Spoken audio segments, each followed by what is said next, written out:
You guys feel Jesus tonight? Awesome. I'm really excited about this. So I really felt led to speak on some of our core values in the next coming weeks. And tonight we're going to kick it off with purity. One of our core values, we have 6 core values. One of them is purity. We will run from anything short of his righteousness and be found with pure motives, beholding the glory of the Lord upon his return. Whew, it's real good. I said it's real good. Yeah? That seems like Jesus to me. And so what is a core value? Is it okay if I'm just going to turn this speaker because it's giving me feedback. Well, there we go. I think it's because it's pointed inward towards me. So a core value is something you build on. It is like, for those of you in construction, it's like a pillar. It's like a beam. It's something that is holding the rest of everything up. And a core value is something you don't get off of. It's like once you've established this thing, you don't get off of it. And here at the clearing, our foundation is Jesus, right? That's our foundation. That it's him. And the pillars or the core values, the things that we are putting up on the outskirts of this thing that we are building unto the Lord are, they're pillars, they're core values. It's steady on him and it's going to be constructed towards him. What's up, Haley? Haley, I just want to say, just in front of everybody, you are awesome. How old are you? 16? She's 16, okay? 16, killing it on the piano. Comes here like twice a month. Like I said, she comes at like 4. Well, she was here at like 4 o'clock today. So, I mean, she's here 2 hours before service even starts. Thank you. You missed it. Let's go. Sorry, Haley. Haley's like, shut up. Move on. I'm moving on now. So one of our pillars is purity. And this is something that we are not going to come off of. The moment we come off of this thing, everything else crumbles. Psalms 51, 10 through 12 says this, and you're going to want your Bibles out. We're going to go through a lot of Bible because I'm not just going to talk about purity. We're going to make sure we're showing Jesus in the scriptures. So Psalms 51, 10 and through 12, it says, create in me a clean heart, O God, and renew a right spirit within me. Cast me not away from your presence and take not your Holy Spirit from me. Restore to me the joy of your salvation and uphold me with a willing spirit. So David's cry to the Lord was, like, when you think about it, David has all these questions like, Lord, I want this, to dwell in the courts of your house forever. He asked these very specific things in Psalms, and this is one of them. It is create in me a clean heart. Many of us, when we come to the Lord, it's true, but many of us come to the Lord and we're like, hey, Lord, I'd love a Tesla. Love enough money to pay the house off. Love to, get this toy. Love a new fishing boat. Right? I'd love a buck this year, God. Give me a good 8-point buck. We ask the Lord for a lot of different things, but I love how David is like, he's in the middle. He could be, I don't know about this specific scripture, but it's proven through his life. In the middle of being chased by somebody who was wanting to kill him, his heart was, Lord, I want you. It wasn't just deliver me from my enemies, which he did pray, but man, he was like, I want you, God. That is the sign of a pure heart. So purity is free. You're going to want to write this down. Purity is free, and yet it's expensive because the only way you get to obtain purity is time with Jesus. So it is impossible, listen to this, it is impossible to love purity more than Jesus. Let that sink in. You cannot love purity more than him. The only way to get to purity is through him. That makes sense. He's the only way. It is impossible to love purity more than Jesus. Valuing the Lord is directly correlated to valuing purity. You cannot value purity without first valuing the Lord himself. Purity only happens walking in the cool of the day with Jesus. There are no shortcuts. You can't just one day arrive at purity. And so let me make this help you make this sense. There's a moment where you come to the Lord and now you're saved, you're set free, you're made righteous, right? Okay? That's being made new. Yes, you've been made pure, right? But how many know your desires may be the same after meeting Jesus? According to your old life. I remember one time in Redding, California, I prayed for a guy. He received Jesus, and then the next Sunday, he came to me in the prayer line. He was like, "Dude, I have to confess, I sinned this week, and I'm just really upset about it." And I was like, "Dude, you know what's awesome? Is now you realize that you fell into sin. You 2 weeks ago would have never figured that out.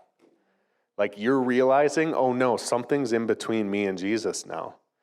So purity, it only comes by walking with the Lord in the cool of the day, just like in the Garden of Eden. It's walking with him. It's being pruned by the master himself. I've been stuck on this idea of Jesus the gardener, where Mary Magdalene, after Jesus raises from the dead, she sees him in the garden and she mistakes him. She sees him with her own eyes and she mistakes him for the gardener. And I've just been stuck on that. And if you've been coming the last couple of weeks, you've heard me. I'm just stuck on it, that Jesus is the gardener. He's come to prune us. And he says, you know that I love you by the way I prune you, you know? It's the definition of a right standing relationship with the Lord is when he's cutting stuff off. And we as a body here at the clearing, we are called to purity. We're called to purity. I've been talking about how like we are the bride. We're the bride. And the clearing's job is to get all of the stuff that doesn't matter out of the way so that that bride is as beautiful as she can be when Jesus arrives, so that when she walks down the aisle, he's like, oh, snap. She's beautiful. So something that some of you may not know is Lydia and I, this last year, we both, it was a year and a half ago, we bought an apple orchard with like 280 apple trees, 20 acres, really zealous, overly zealous. And so we buy this apple orchard. We're like, yeah, we're going to be apple farmers now. Let's go. This is going to be awesome. We buy this like $18,000 apple sprayer, and we're thinking like, we're going to do this. This is going to be so fun. Hobby farm, and way bigger. I don't know what we were thinking. So we get this apple. It's, oh my gosh, we've got 4 children and I'm working a full-time job. How is this possible? I'm like, who's going to do it? So we buy this huge apple farm, all these trees, and all the trees they're way overgrown. Every single one of them. And when you have way overgrown trees, you have all these different branches, and all those extra branches are taking in so much energy from the tree that the fruit is just tiny. So we have all these tiny little baby apples that don't taste good, they don't look good. That's just is what it is. So the only way to get good fruit is to prune the trees. So we're thinking, okay, sweet, we'll just hire a pruner to come in. We'll hire this guy. He says he brings in a crew. They're going to prune the orchard. Sweet. He tells me, it's a long story, but he tells me it's going to be $35 an hour. I'm like, okay, about $8 an hour per person. Okay, sweet, okay. I'm trying to do the math thinking, yeah, this makes sense. So they start pruning. They're pruning through the orchard. They're like just chopping down trees. You can hear the chainsaws going. It's awesome. We're like, yeah, we're about to have huge apples. And then day 3 comes around, and I'm like, hey, can I just get like, where are we at so far? I just want to know, what's the bill going to be, okay? Just tell me what the bill's going to be, and so far. And I'm thinking, the number in my head is like $1,500. That's what I'm thinking, after 3 full days of pruning. I'm like, $1,500. And he's like, yeah, I mean, $7,000. I was like, send your guys home right now, please. He's like, they're on their way right now. I was like, no, they're not. Not to my house. They're going home. They're on their way home right now. That's not happening. He's like, it was $35 per man hour. I'm like, wish you would have clarified that at the beginning, sir. So we completely underestimated the cost of what it would take to prune this entire orchard so that we could have this large fruit. And it was literally, I called Lydia and I was like, our savings is gone. And she's like, what? And I'm like, our savings is gone. It doesn't exist anymore. It's gone. And in a moment, like literally we went from being like apple farmers to like, yep, sell the sprayer, get rid, like we're going to take care of 20 trees and then the rest are going to die because there's no way we can handle this while we're doing this and my full-time job at home, Lydia being a mom of 4, like it was like, this is impossible. And the Lord spoke to me and he's like, Ethan, you underestimated the cost of pruning. He's like, my people have underestimated the cost of pruning. And I was like, whoa, okay. And so Jesus just started to speak to me about this, how purity directly correlates to our ability to allow him to prune us, right? Purity requires the expense of letting things go that you once held more dearly than Jesus. I'll say that one more time. Purity requires the expense of us letting things go that you once held more dearly than Jesus. It requires you can get saved and then be like, yes, I'm pure. But then what happens when you get overgrown? So now you're overgrown, your fruit's getting smaller and smaller. Oh, and now you have a diseased limb. And that diseased limb, as my arborist friend will know, that diseased limb can get back into the vine and affect the entire tree. Right? Am I right? I got an arborist right here. He'll tell me if I'm wrong.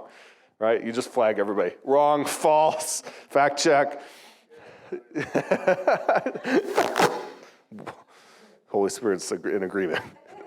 And so there's this great requirement of us when you come into the Lord, you're required to now walk in step with him, walk by the Spirit, to be pruned by him.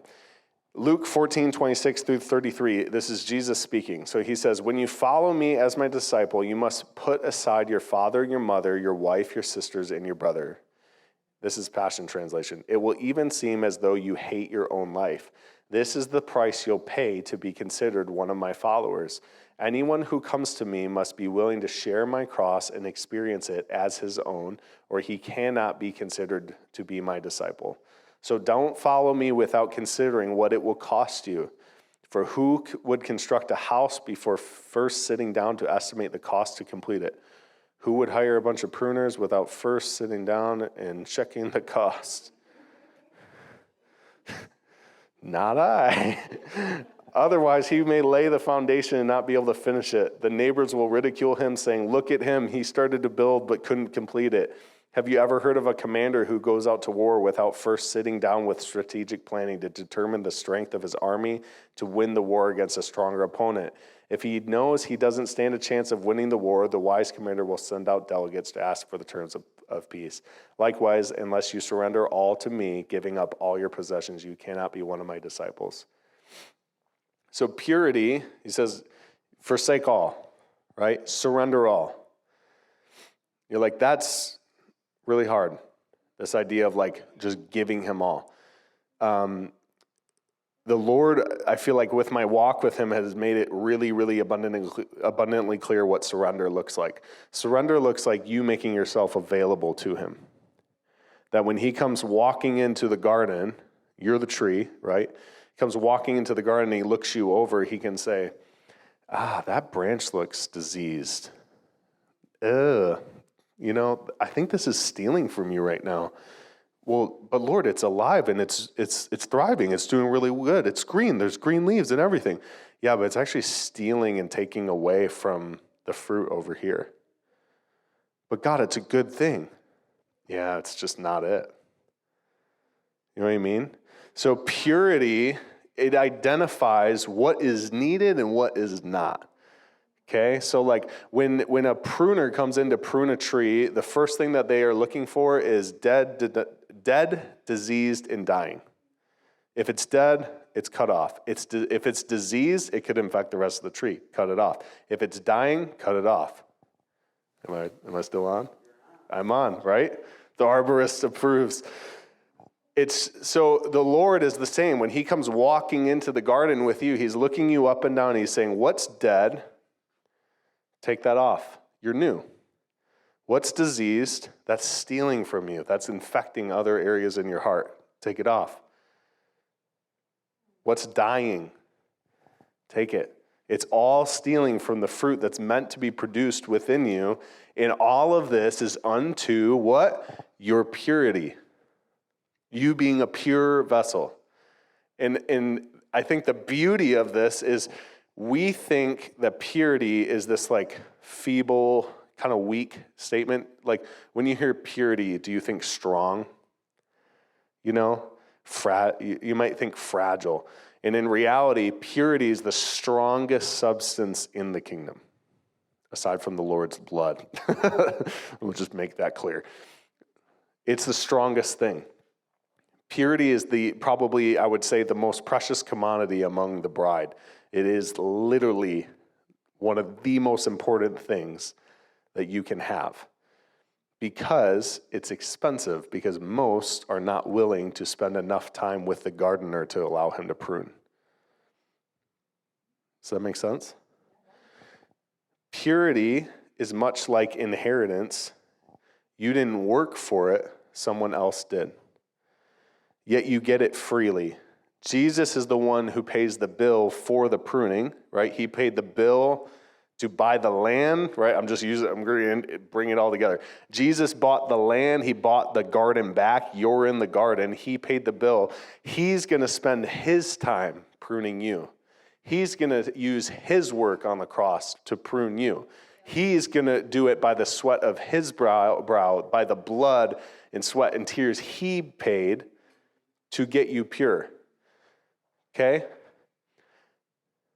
So Jesus is the one who pays the bill for the pruning, but it costs us our willingness to allow the gardener enough time to prune us. The inheritance comes during the harvest when we reap the reward of Jesus' hard work. Isn't there so much in that? That just got downloaded to me today. Listen to this. The inheritance comes during the harvest when we reap the reward of Jesus' hard work. Isn't that amazing? He's the one doing all the man hours, all the time. It takes hours. And some of our trees were so big and overgrown, it could take almost an entire day for one man to be at that tree to get it properly pruned. You have to prune enough of branches and everything off to allow enough sunlight into all the different leaves. It's intense. It's a lot of work. And Jesus in your life is doing all the work. He will prune off everything that you will allow him. And then at the very end of it, he will give you the fruit and say, good job. That's grace. Grace is you getting something you did not earn, right? So purity is him stepping into your world saying, I pruned you, I got all this done, and then boom, you get to reap the reward of it. So Jesus pruning in us is of great value because it creates purity in us. His work has value even if you can't see it yet. There is a harvest coming. In order to love purity, we have to first fall in love with Jesus. So how do you get pure? Spend time with the gardener. I love that Brandon and Abby named little gardener. She's so cute. Spend time with the gardener. Spend time with the gardener. I don't know how to do this Christian thing. I don't know how to walk this walk. I don't know how to talk this talk. I don't know how to be a good Christian. Spend time with Jesus. Nobody else can do it for you. And that's been the great shift in America. That's been the great shift that we've been experiencing, I think, as a global bride, is the responsibility of you tending your garden with Jesus. Not going to the pastor or to a mentor and saying, you need to help me, you need to answer my questions, you need to do these things. And it's really, you need to be with Jesus. You have to learn to hear his voice. Jesus said, my sheep hear my voice. And as his sheep, you need to be with him. And you need to value the work that he has done. Okay, when my dad dies and when both my parents die, I'll receive inheritance from him, right? Did I work for that? No. Did I? No. But will I honor that as if I did? Yes, because I'm a good son.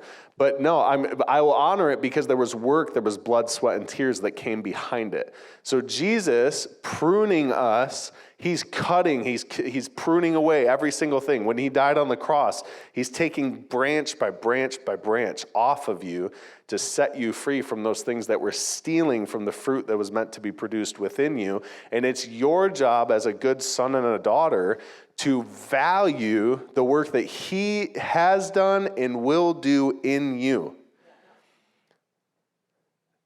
His inheritance for you is already in you. The harvest has just not come yet. Man, that was good. Shoot, somebody write that down. His inheritance is already in there. The fruit just hasn't come out yet, but he did all the work for it. So what happens when you devalue the pruning that's been done? You start devaluing the man himself. So why are we stuck on purity? Why will we never get off this thing? Because the moment we get off this thing, we stop valuing his work. Man, I just feel Jesus right there.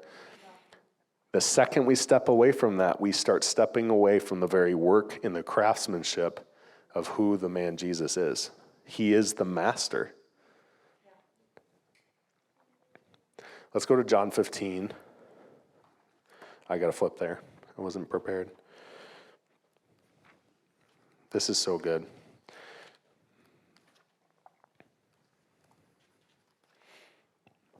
Jesus said, I am the true vine, and my Father is the vine dresser.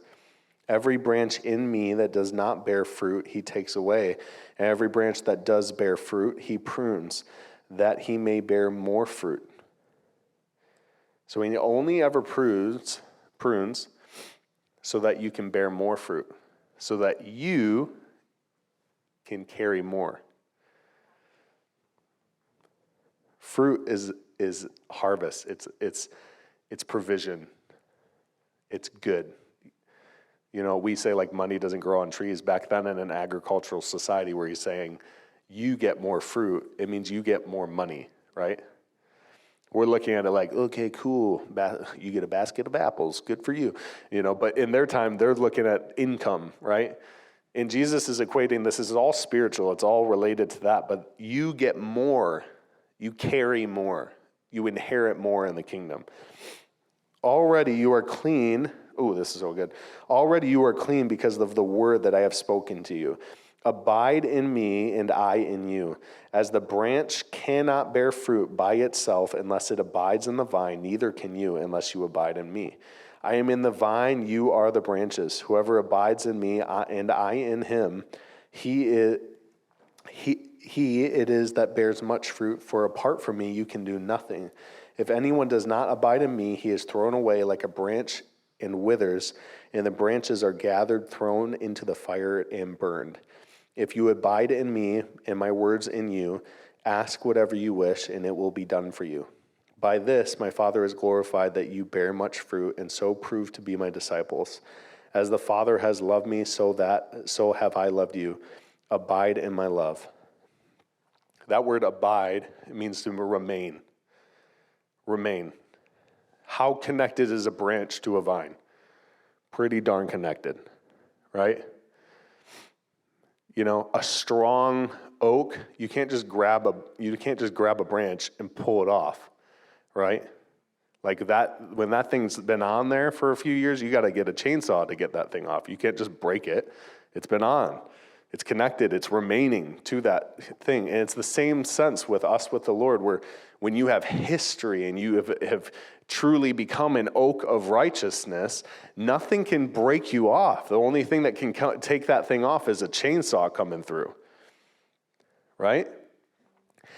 And it's the same with the Lord, where he's like, remain in me. Everything that is not of me will be cut off and thrown into the fire. So when we start, I'm sorry, we're just going to get really real. I hear tons of Christians over my whole life where they go through these really hard seasons and stuff like that, and they say, yeah, the devil's just really after me. He's really after me. He's doing so many bad things. It's just bad. It's bad. You don't ever see Jesus do that, right? In his life, you never ever see it. He wasn't even on Golgotha carrying the cross saying, do you just see how bad this is? Like, I'm being spat on by the people I'm trying to save right now, right? The devil is so after me, right? That never happened because he had authority, right? Do you have authority? Yes, you do.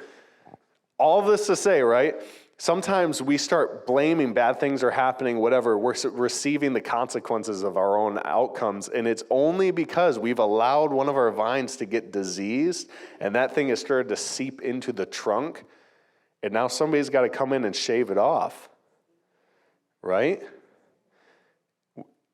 And then we start blaming the devil when the Lord's like, I'm trying to make you clean, right? That's what Jesus said. He's like, you're already clean just because the words I said. It's like his voice pierced so much that they're like a bunch of trees. He says that you're already clean, and it's like, whoom, all these branches just start falling off of them, right? It only takes one word. It only takes one moment with the Lord.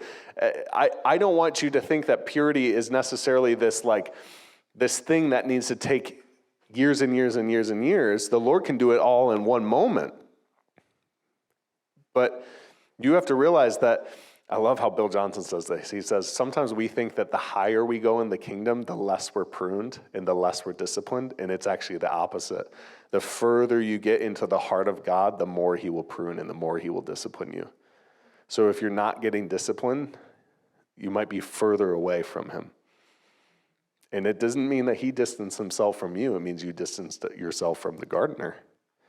So the closer you get to the gardener, the more you're getting snipped. That's good. I'm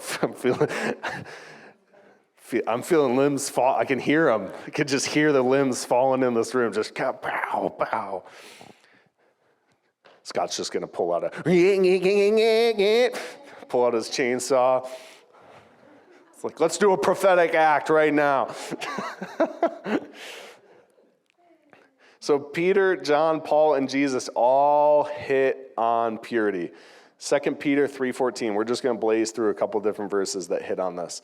Therefore, beloved, since you are waiting for these, be diligent to be found by him, Jesus, without spot or blemish and at peace. So be found by him. We just went through a walk in our orchard yesterday. If I went out to one of the trees that had been freshly pruned, and then one of the limbs didn't have a disease one day, and I come back and it has a disease, that's shocking, right? Because they pruned during the winter, it's all safe, they were cleaning their blades, right? Keeping disease from traveling from tree to tree, okay? Oh man, I could preach on that. They did it right, okay? So if one limb I come back, it's a disease, I'm gonna go, that's odd, something's wrong here. And it's the same where in Peter's saying, be found by him without spot or blemish and at peace. He's the only one who can make you without blemish and without spot. So remain, right?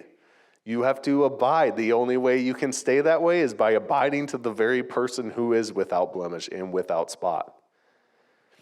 Okay, 1 John 3:1-9, it says this. See what kind of love the Father has given to us, that we should be called children of God, and so we are. The reason why the world does not know us is that it did not know him.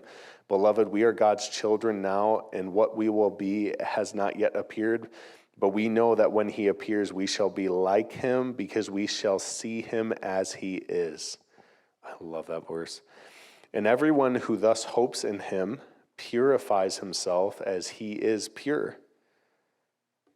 And everyone who thus hopes in him purifies himself as he is pure. Everyone who makes a practice of sinning also practices lawlessness. Sin is lawlessness. You know that he appeared in order to take away sins, and in him there is no sin. No one who abides in him, right, remaining in him, no one who abides in him keeps on sinning. So no one who keeps on sinning has either seen him or known him. Little children, let no one deceive you. Whoever practices righteousness is righteous, and he is righteous. Whoever makes a practice of sinning is of the devil, for the devil has been sinning from the very beginning. The reason the Son of God appeared was to destroy the works of the devil. No one born of God makes a practice of sinning, for God's seed abides in him, and he cannot keep on sinning because he has been born of God. This is all just the gardener. It's just the gardener picture. It's a constant reminder of you are meant to abide and to remain in the vine.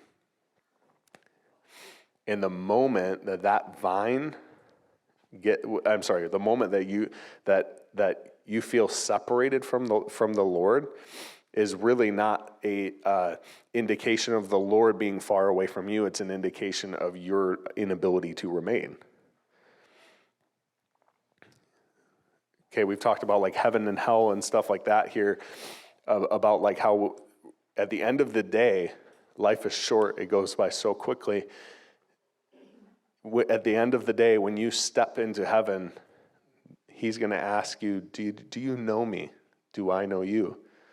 There's a transaction happening, and it is, do you know me? Do I know you? Have we remained together?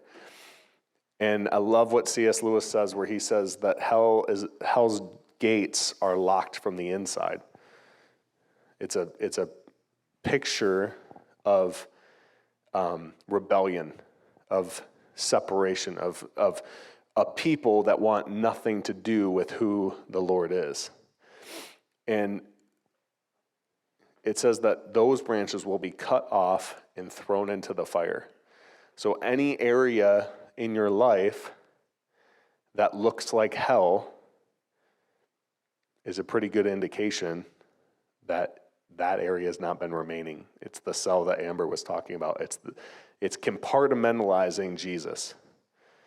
And purity does not compartmentalize. Don't you think that Jesus would be concerned? I'll give myself as an example.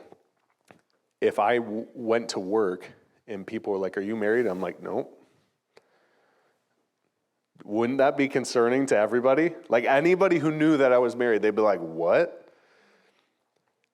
That's an indication that I'm not remaining within a covenant that I agreed to, right? At that moment, I have lost my purity towards Lydia. Okay? Okay, last one. Romans 13:12-14. We're going to land the plane here.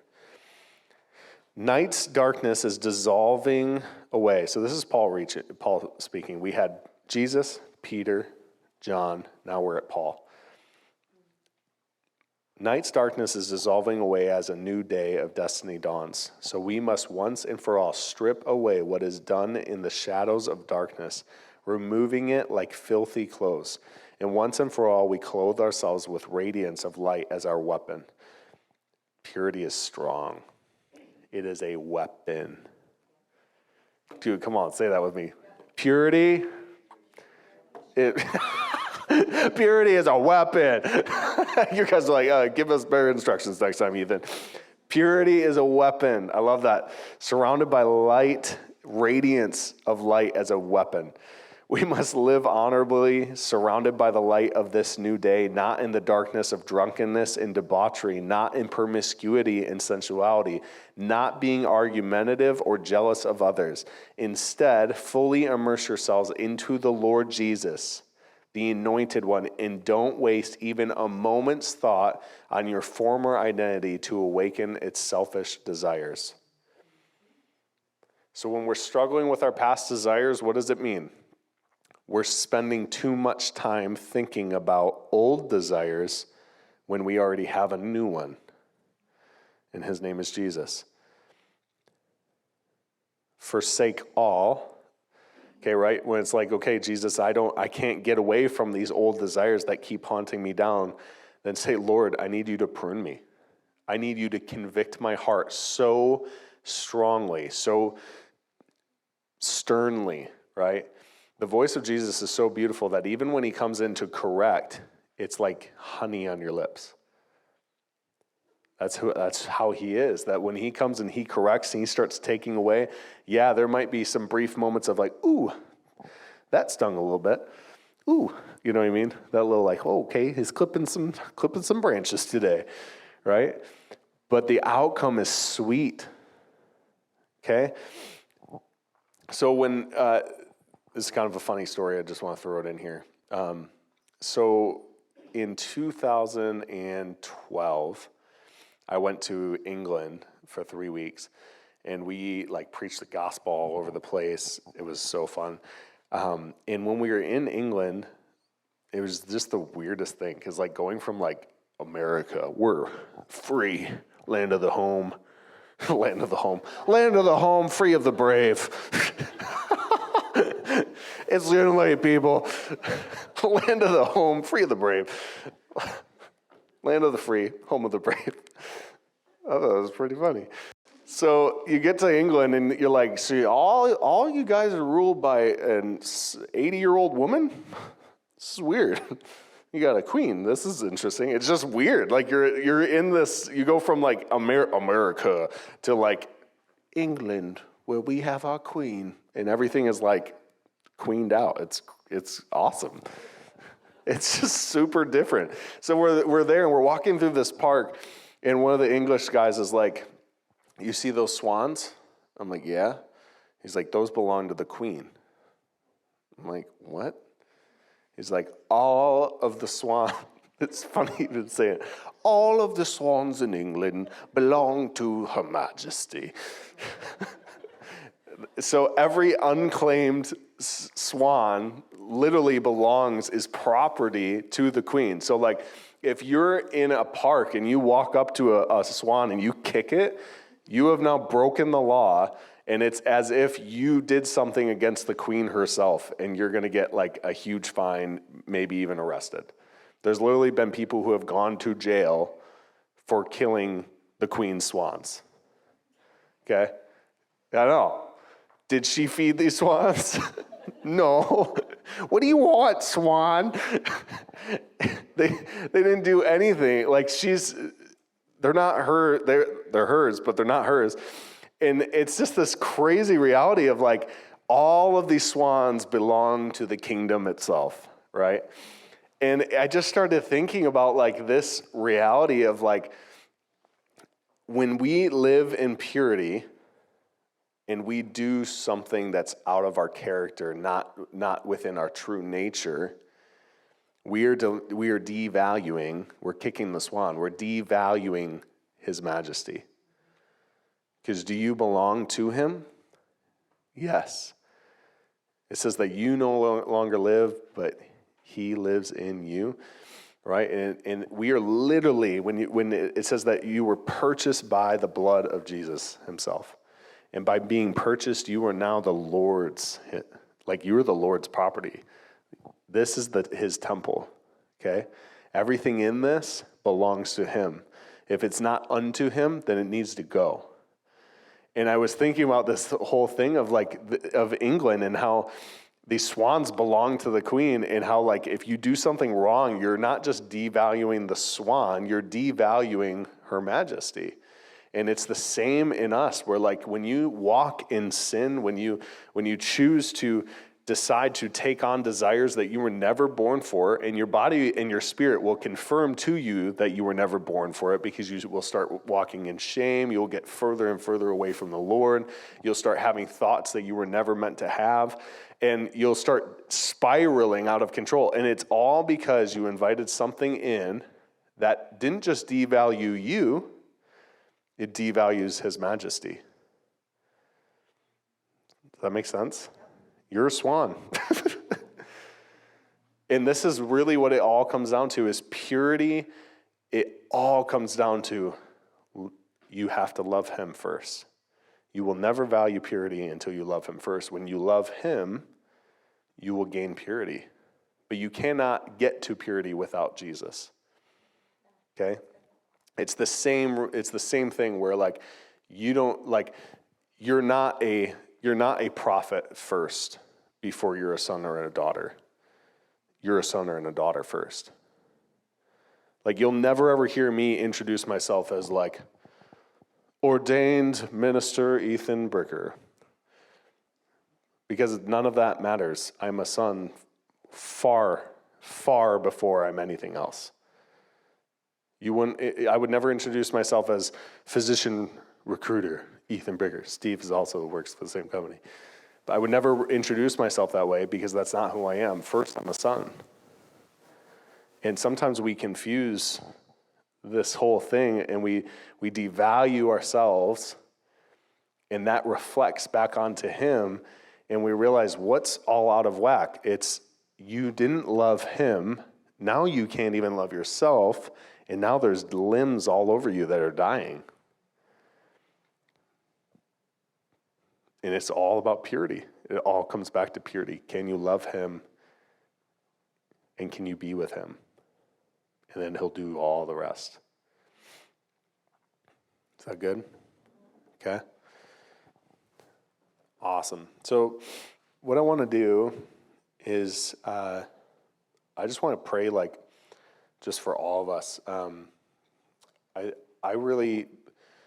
want to see a shift in America where like in America, but in Lexington, in us, I want to be a people of purity, like a kind of people who have such a clear conscience and such truth living within them that when people like look at us, they're like, man, they're not swayed. They're not like a weird rudder that's going to and fro. They're not like the waves in the sea. They're steadfast. They're set. They are pure because our eyes are set on who we love. And I want to see that, not for my own sake, but for the Lord's sake. I want him to receive the reward of his suffering, and that part of that reward is us being blameless and spotless. And that does not come through your work. It comes through his work in you. But you have to be willing to deal with the expense of surrender. And the expense is you laying down and letting the gardener to come in and prune everything else away. And so that might look like him coming to you and say, you know what, that TV show is stealing from you. You know what, this social media thing, that's stealing from you. That opinion that you're holding on to, like, well, they're thinking this of me, they're saying this about me, that's stealing from you. My opinion, not mine, Jesus, his opinion matters most, right?